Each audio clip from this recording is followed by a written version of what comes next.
Piroojeektiin Ikooturizimii Wancii Dandii piroojeektota misooma turizimii guddisan keessaa tokko yoo ta'u, bakka bashannanaa ta'uun tajaajiluu cinaatti sochii damee atileetiksiitiin bakka buutota horachuu keessatti yaadamee kan ijaarame. Piroojeektiin kun bakka shaakala ispoortii ammayyaa waan qabuuf giddugala shaakallii fi dorgommii ta'uun tajaajila kennuu akka danda'u hoogganaan biiroo dargaggoo fi ispoortii Oromiyaa obbo Maatewos Sabbooqaa ibsaniiru. Biirichis Federeeshinii Atileetiksii Federaalaa waliin ta'uun amajjii 18 bara 2016 fiigicha guddicha kiiloomeetira 10 qopheessuu himan.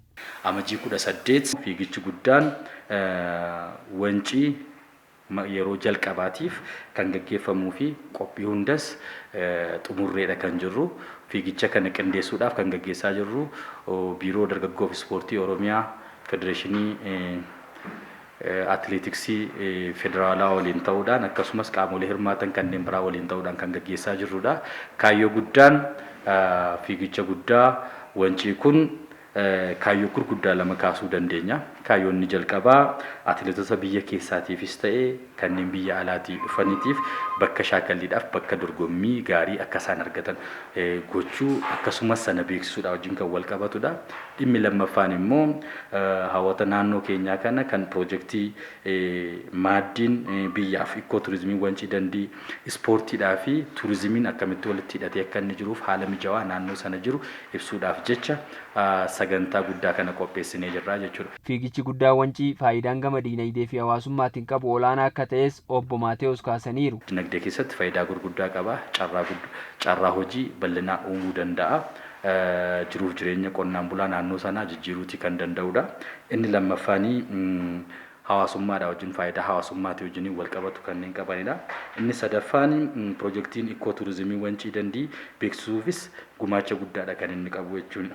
Kanaaf carraa kanaan piroojeektiin ikooturizimii Wancii Dandii akkuma ispoortii fi turizimiin walitti hidhamiinsa guddaa qabaachuun dinagdee ijaaran investimentii hawwachuun tuuristoota hawaasa naannoo fayyaduu danda'u milkaa'ina kan qaban gonfachiisan ergama imala badhaadhinaa galmaan ga'uu keessattis tarkaanfii addaa kan ta'e kan fuulduratti nu tarkaanfachiisu waan ta'eetii fi faayidaa guddaa qaba. Pireezidaantii Federeeshinii Atileetiksii Itoophiyaa Gargaartuu Komishiinaraa Daraartuu Tulluu fiigichi Wancii guddichi atileetota ciccimoo horachuu keessatti faayidaan qabu guddaa ta'uu himuun rakkoo hir'ina dorgommii kan fureedha jedhan.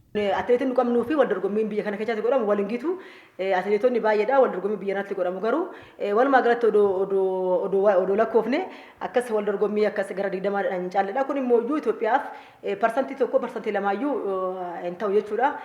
Kana waan ta'eef achi naannoo sanii atileetii borummoo bakka buusu atileetii biyya bakka buusu atileetii gurguddoo arganna jennee yaanna. Umuriin atileetiksii Itoophiyaa waggaa 70 ol jennee yaanna. Waggaa kana keessatti parsantii 90 atileetota naannoo Oromiyaatii ba'anii. Amma akkuma beeknu immoo erga dhiyeenya kanaatti atileetiksiin Oromiyaa xiqqoo gadi bu'aa jira. Amma immoo warri ammas agartan kun kutannoodhaan atileetiksii kana ol kaasuuf wal dorgommiis baay'isuuf hojjetaa jiru.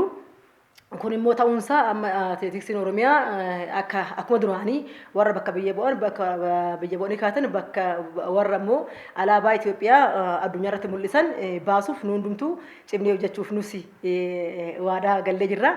Fiigicha guddaa Wancii kanarratti atileetonni bebbeekamoon biyya alaa fi keessaa akkasumas keessummoonni garaagaraa kan hirmaatan ta'uunis ibsameera.